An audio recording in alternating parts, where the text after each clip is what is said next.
देखिए मोनू भैया निषाद जी के लड़का का रिकॉर्डिंग कैसे हुआ है देखिए।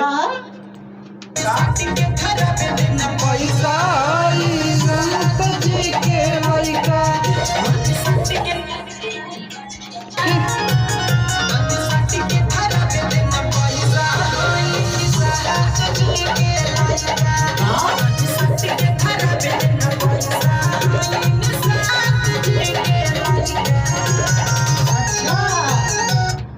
किस गाने का रिकॉर्डिंग हो रहा है मोनू भैया?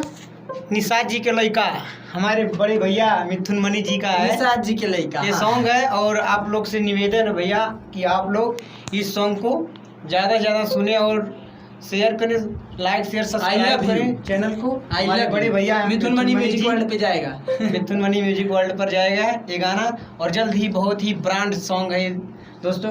और ब्लास्ट सॉन्ग और इस सॉन्ग की गायिका जो है अभी स्टूडियो में है, देखिए अंदर केबिन में सिंगिंग कर रही हैं। क्या नाम है इनका? इनका नाम निर्जला कश्यप। अच्छा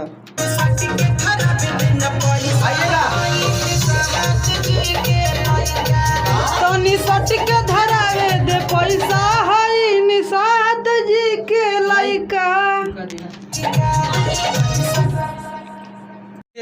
इस गाने को बहुत ज्यादा प्यार आशीर्वाद आप सभी लोग के प्यार आशीर्वाद से हम बहुत ही अच्छा सॉन्ग लाने की कोशिश करेंगे। तो देखिए गाना रिकॉर्ड हो रहा है। तो निषाद के धरावे दे पैसा है निषाद।